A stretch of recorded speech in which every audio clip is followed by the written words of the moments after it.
They signed a treaty, and then they fought anyway. In the mid-19th century, one of the most powerful colonial empires the world had ever produced, an empire that had crushed resistance from India to West Africa, found itself locked in a war it could not win. Not against a nation with modern weapons, not against a rival empire, against a Polynesian people who carved their blades from stone. History usually explains this as terrain, or disease patterns, or political miscalculation. And those explanations are not wrong, but they miss something deeper, something that had been forged over 7 centuries of island living, warfare, and a relationship with identity so total that a warrior carried his entire genealogy on his face. The British didn't just underestimate the Maori, they fundamentally misread what kind of people they were dealing with. This is the story of how that happened, and why it still matters today. To understand the Maori warrior, you have to start with the journey. Somewhere around the 13th century, scholars still debate the exact dates, a group of Polynesian voyagers set out from Central East Polynesia in double-hulled ocean canoes. These were not accidental drifters. They were navigators of extraordinary skill, reading ocean currents, star positions, and the behavior of birds with a precision that modern GPS technology would only later confirm was accurate. They were, by any reasonable measure, the greatest open ocean sailors in human history. They arrived at a chain of islands at the southwestern edge of the Pacific, islands they would call Aotearoa, the land of the long white cloud, New Zealand, and what they found there was not paradise, it was challenge. Aotearoa was larger, colder, and more ecologically complex than anything these people had settled before. The forests were dense, the seasons were unpredictable. The megafauna, including the massive flightless moa bird, presented both opportunity and danger. Resources, particularly on the South Island, were finite and fiercely contested, and so, almost inevitably, warfare began. Not the disorganized raid and retreat style of some cultures, not warfare as a sporadic expression of anger. Maori warfare became structured, ritualized, philosophically grounded, and militarily sophisticated, all without a single piece of iron or steel. The fundamental social unit of Maori society was the iwi, the tribe, and beneath that, the hapu, the sub-tribe or clan. These groups were bound together by wakapapa, a genealogical system so elaborate and so sacred that a skilled speaker could recite ancestry back dozens of generations without hesitation. Wakapapa was not just family history, it was identity, legitimacy, and the source of a warrior's mana, his spiritual power and social standing. And mana, once lost, had to be reclaimed through war. This is the foundational engine of Maori warrior culture. Warfare was not merely strategic, it was cosmological. It existed in relationship to tapu, the sacred prohibition system that governed nearly every aspect of life, and to utu, the concept of balance and reciprocity that demanded a response to every insult, every loss, every transgression against the community's honor. When we look back at this world now, it's wild to think that the same seafaring genius that crossed thousands of miles of open ocean was channeled on land into building some of the most psychologically formidable warriors the Southern Hemisphere had ever produced. They had no metal, they had something rarer, a culture entirely organized around the production, expression, and continuation of warrior identity. And that identity started with the weapons. The first thing most people assume when they hear Stone Age weapons is primitive, crude, temporary, something a person uses until they can get something better. The Maori would like a word.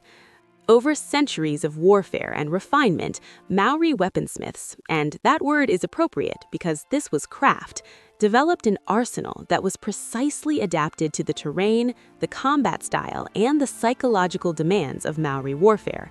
These were not compromises in the absence of metal, they were conscious choices, optimized for maximum effectiveness in the specific conditions the Maori faced.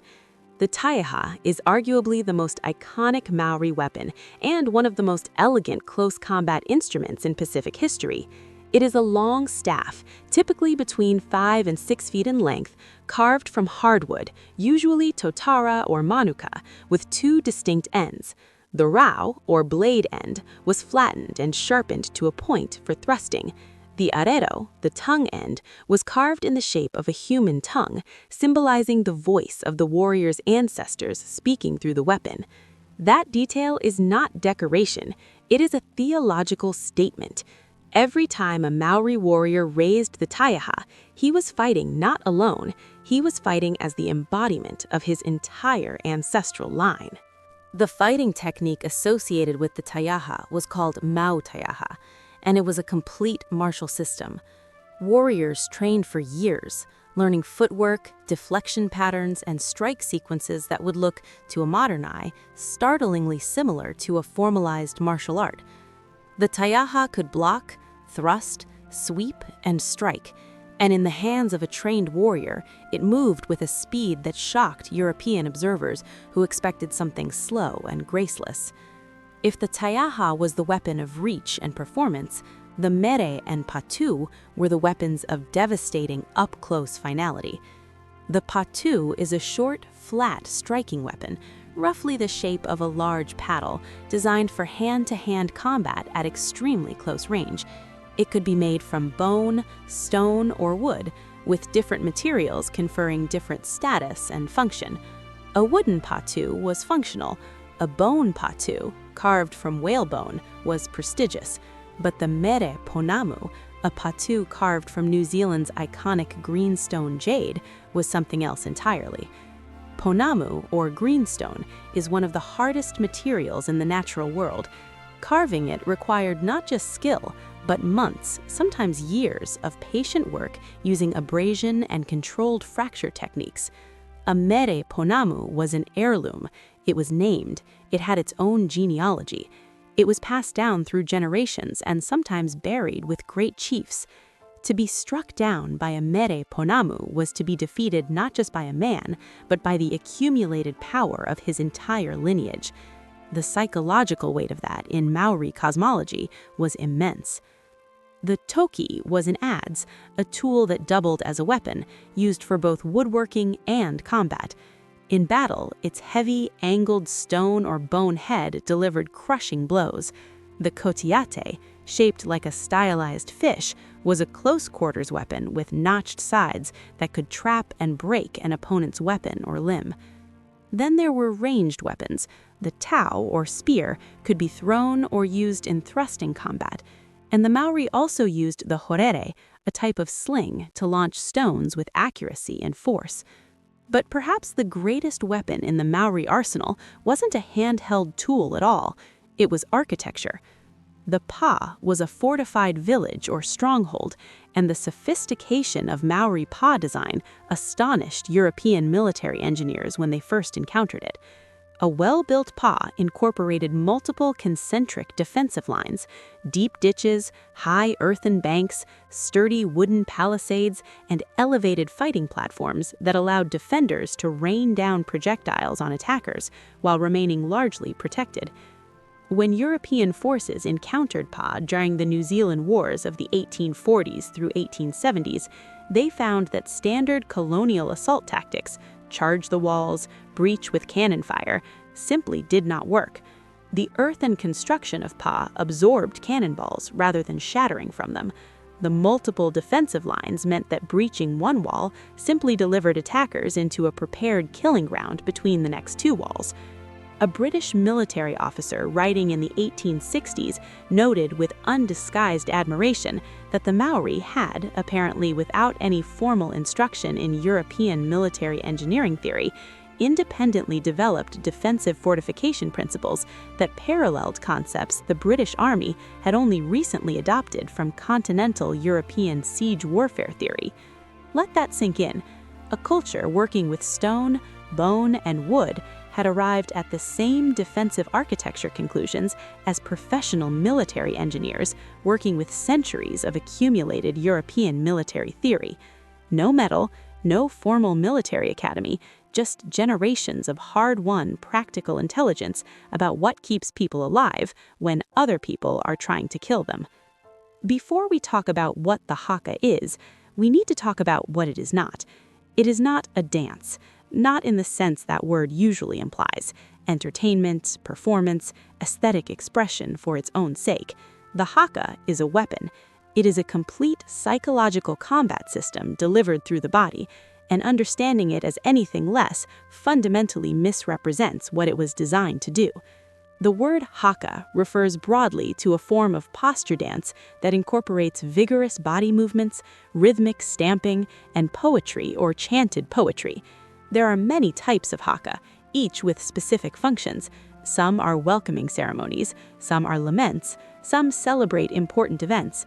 But the war haka, the peru-peru, was something designed for a single, ruthless purpose: to break an enemy's spirit before the physical fighting began. Consider what a peru-peru looks like from the receiving end. A line of warriors, men heavily muscled from years of physical training, their faces covered in the spiral patterns of ta-moko tattoo, their eyes wide, tongues extended, in a gesture that in Maori culture represents both defiance and the threat of consumption, begin in silence. Then, with a single collective exhalation, the sound begins. The stamping of feet creates a rhythm felt in the chest before it reaches the ears. The voices, not singing, but chanting with a force that resonates from the diaphragm, build in layers. Arms slash and slap against thighs, chests, creating percussive cracks that punctuate the chant. Eyes bulge, knees bend and straighten in powerful synchronized lunges. And through it all, the faces are transformed, not into aggression exactly, but into something older and more disturbing: the mask of a warrior who has already decided that you are not going to survive this encounter. Every single element of this is intentional and functional. The synchronization demonstrates discipline and unity. A collective body that moves as one is advertising that it thinks as one, trained as one, and will fight as one. The physical display communicates raw power. These are not warriors who have walked here from a day of farming. The stamping creates infrasound frequencies that research has shown trigger involuntary physiological stress responses in human observers. The face, wide eyes, extended tongue, is a biological trigger hardwired into the human nervous system as a signal of extreme arousal and aggression in a predator. And then there is the content of the chant itself. The most famous haka in the world is ka mate, attributed to the chief Te Rapuraha in the early 19th century. Its words tell the story of a man hiding from enemies, emerging from darkness into life, and celebrating survival with explosive force. But this is not a poem about being scared. It is a poem about the warrior's relationship with death, familiar with it, unafraid of it, and exultant in having cheated it. When you understand the haka this way, as a declaration of a warrior's relationship with his own mortality, it transforms. This is not bravado. This is a spiritual statement. These are men who have made peace with dying and are now offering you the chance to reconsider whether you really want to fight them. The psychological research on pre-battle rituals in warrior cultures around the world consistently shows that such rituals serve multiple overlapping functions. They activate the physiological systems needed for combat, they suppress anxiety through rhythmic movement and chanting, they create in-group cohesion through synchronized action, and they communicate status and threat to opposing forces. The haka accomplishes every single one of these functions simultaneously. Early European accounts of encountering the haka in combat contexts range from dismissive, written by men who hadn't yet fought the Maori, to deeply unselled, written by veterans of the New Zealand wars who had. One British officer wrote in his journal that watching a line of 200 warriors perform the peru-peru at full force was, and this is his word, terrifying, and he had fought in the Crimea. The haka today lives in contexts that would have been unimaginable to its originators. The New Zealand All Blacks rugby team performs the ka mate haka before every international match, and it has become one of the most recognizable sports rituals on earth. Reactions from opposing teams, some standing at attention and respect, some forming their own line and returning the eye contact, some turning their backs, have themselves become a kind of international conversation about what courage looks like. But it's also performed at graduations, at funerals, at weddings. Maori communities use it to welcome visitors of great importance. It is, at its core, a collective identity and collective power, and it carries, even in a gymnasium or a rugby stadium, something of that original electricity. If you've ever seen it performed live, you know that no amount of intellectual context prepares you for the physical sensation of it. That's not an accident. That's the engineering. Speaking of which, if you're finding value in this documentary, now would be a great time to hit subscribe. We cover stories like this, the ones that rewire how you see human history, every single week. Every culture in history has developed ways to mark warriors, scars, medals, ranks, uniforms, but the Maori did something that no other culture has done in quite the same way. They wrote the warrior's entire identity, his genealogy, his status, his rank, his tribal affiliation, his personal history, directly onto his face, permanently. Tomoko is not tattoo in the Western sense. It is not a design applied to the surface of skin. It is carved into the skin using a chisel, originally made from albatross bone, that cuts grooves into the face and then has pigment worked into those grooves. The result is not a flat image, but a textured pattern raised slightly from the skin that catches light differently depending on the angle. It is, by any objective measure, extraordinarily painful to receive, and that too is part of the point. A knowledgeable observer could look at a fully marked Maori warrior's face and read it the way we might read a biography. The right side of the face typically recorded the father's lineage, the left side the mother's. The forehead carried information about overall rank and tribal identity.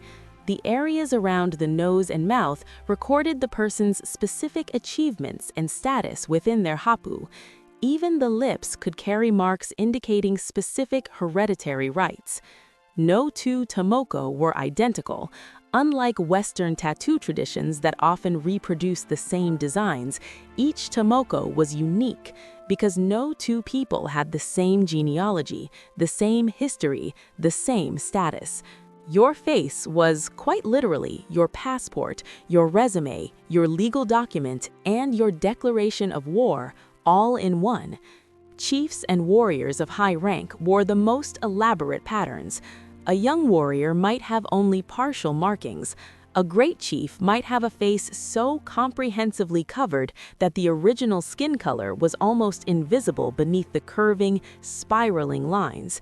And when that chief looked at you across a battlefield, you were not seeing a man, you were seeing an entire genealogical library, its every line saying, "I come from warriors, I am a warrior, and every warrior who came before me is standing here with me right now." Remarkably, tomoko played a direct role in the first significant diplomatic interactions between Maori and Europeans. When chiefs signed the Treaty of Waitangi in 1840, the foundational document of New Zealand's political relationship between the Maori and the British Crown, many of them did not sign with written names. They signed by drawing their tomoko. Think about that for a moment. In European legal tradition, a signature is an arbitrary mark, a name written in a particular style, legally meaningful only because of convention. In Maori tradition, the signature that went onto that treaty was the man's actual identity, the genealogical record carved into his face, translated onto paper. It was arguably the most personally meaningful signature in the history of treaty making, and most of the British officials present had no idea how profound a gesture they were witnessing. With the arrival of Christianity and colonial authority, tomoko came under intense pressure. Missionaries taught that the practice was pagan and uncivilized. Colonial authorities discouraged it. By the early 20th century, it had largely disappeared as a living practice, surviving mainly in the markings of the eldest generation. But it did not die. It went underground, carried in memory and in the old photographs that Maori communities preserved with fierce protectiveness. And when the cultural revival came, which we'll talk about shortly, Tomoko was at its center, not as nostalgia, but as declaration. Today, a new generation of Maori men and women are receiving Tomoko, and the practice is undergoing extraordinary renewal. Contemporary carvers are working within traditional genealogical frameworks while also responding to the realities of modern Maori identity, which is itself a product of both the ancient tradition and the 2 centuries of struggle that followed colonization. The face that launched resistance, the face that survived colonization, the face that is now, in the 21st century, being written again. The history of Maori resistance to British colonization is one of the most remarkable stories of asymmetric warfare in the 19th century, and it requires some honest complexity to tell properly. The Maori were not naive about European contact. From the moment European ships began arriving in the late 1700s, James Cook made first significant contact in 1769. Maori leaders demonstrated a sophisticated ability to evaluate, negotiate with, and strategically engage with the newcomers. They traded. They adopted certain technologies, most critically muskets, with startling speed. They traveled to European settlements, learned English, and sent their children to mission schools not out of deference, but out of strategic intelligence gathering. The period from roughly 1807 to 1842 is known to historians as the Musket Wars, a devastating intra-Maori conflict in which tribes that acquired European firearms early used that advantage to devastate neighbors who had not yet acquired them. The death toll was catastrophic. Some estimates suggest the Maori population declined by as much as a quarter during this period through violence, displacement, and disease. But the Musket Wars also did something that would prove crucial in the resistance to come.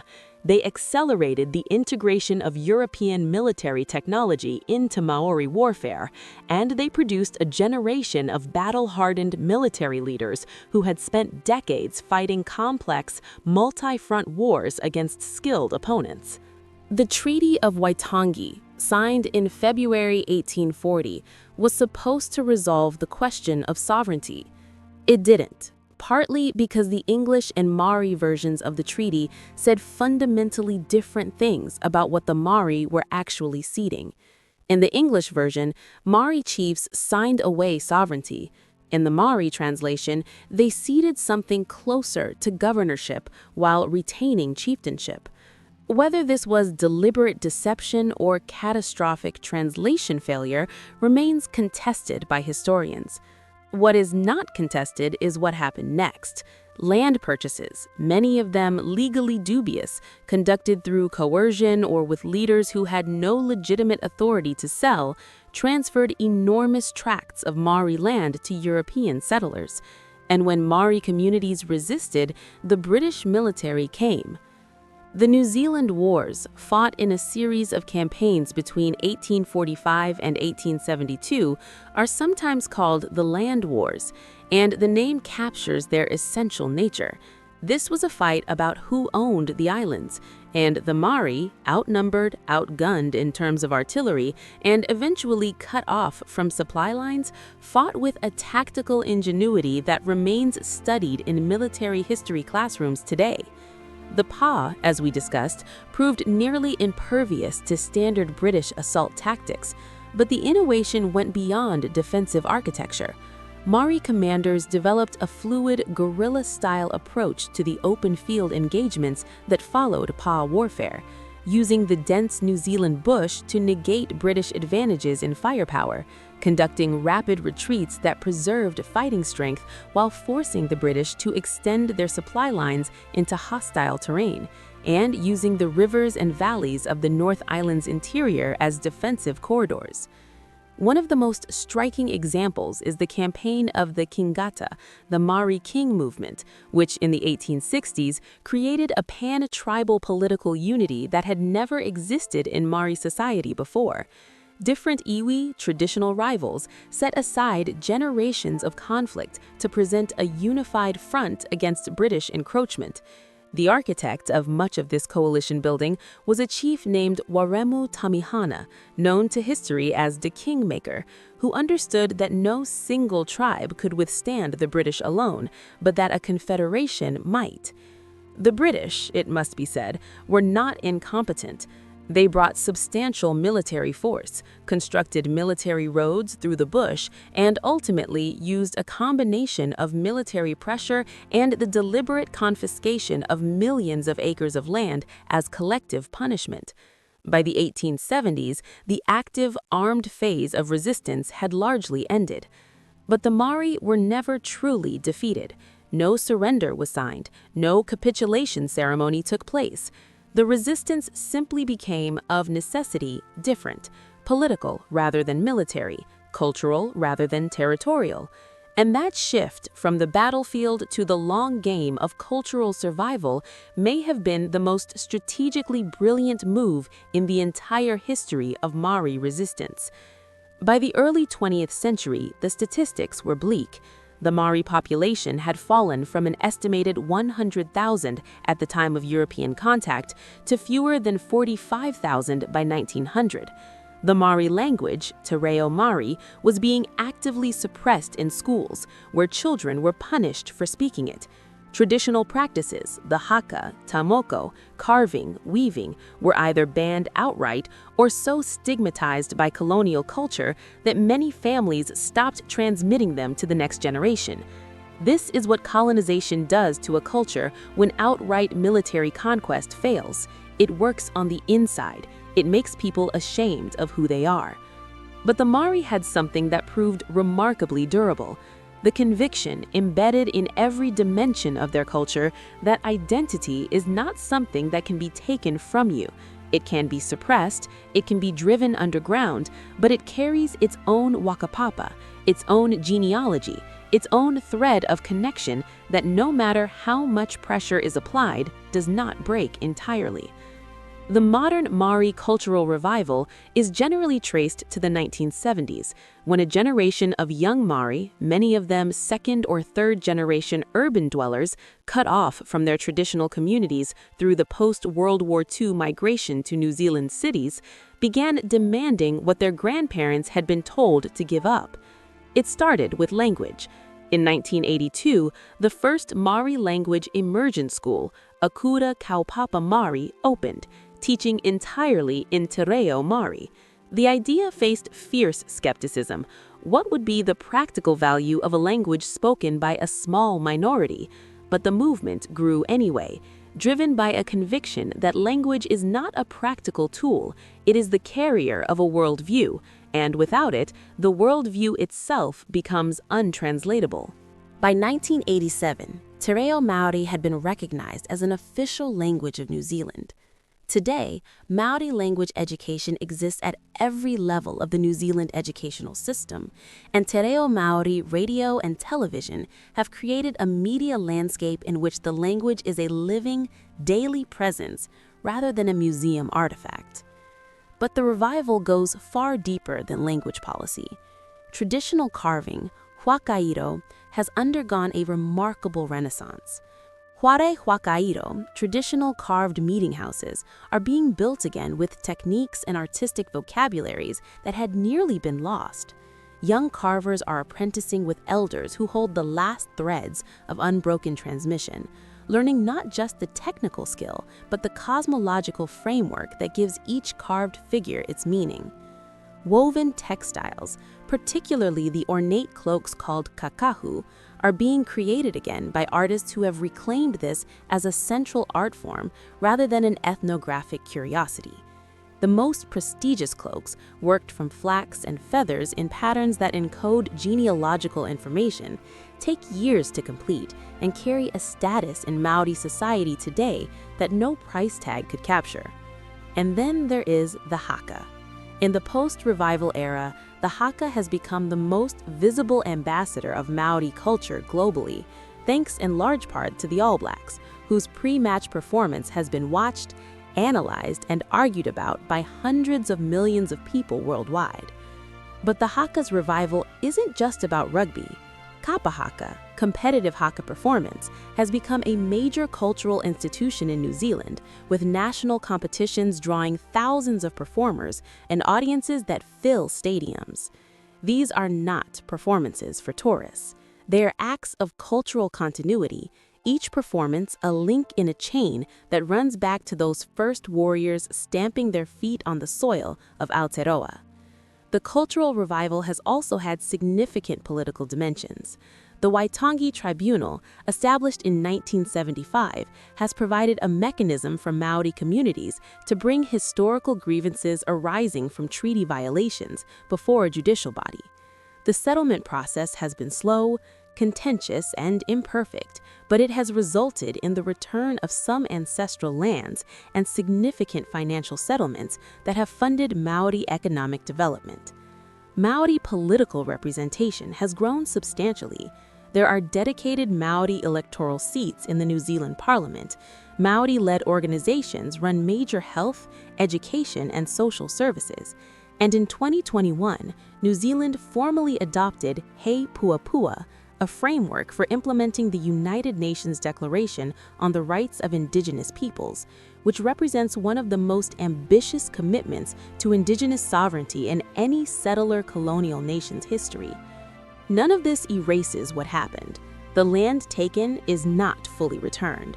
The language lost in those generations of suppression cannot be fully recovered. The communities fractured by colonization are still being rebuilt.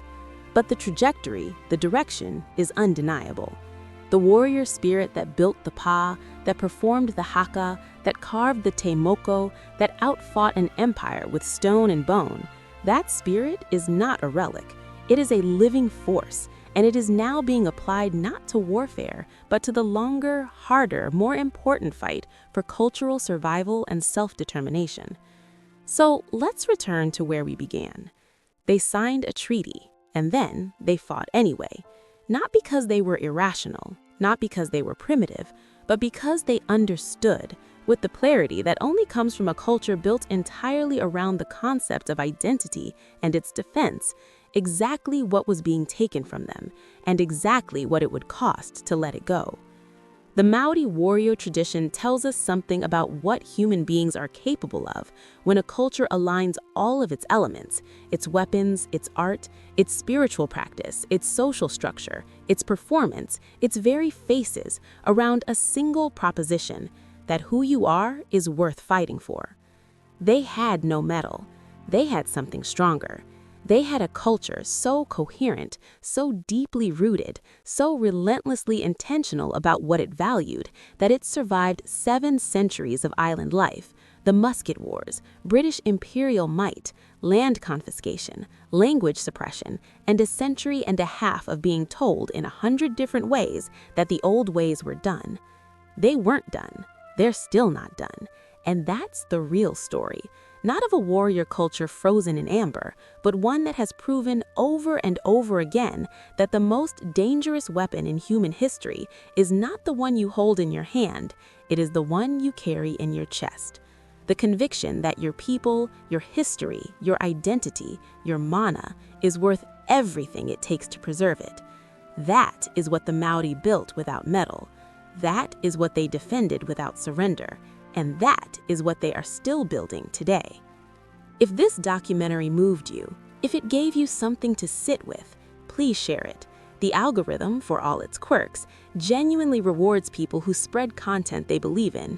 And subscribe, because we have more stories like this, stories about the human beings history almost forgot to tell us about. Tēnā koutou, tēnā koutou, tēnā koutou katoa.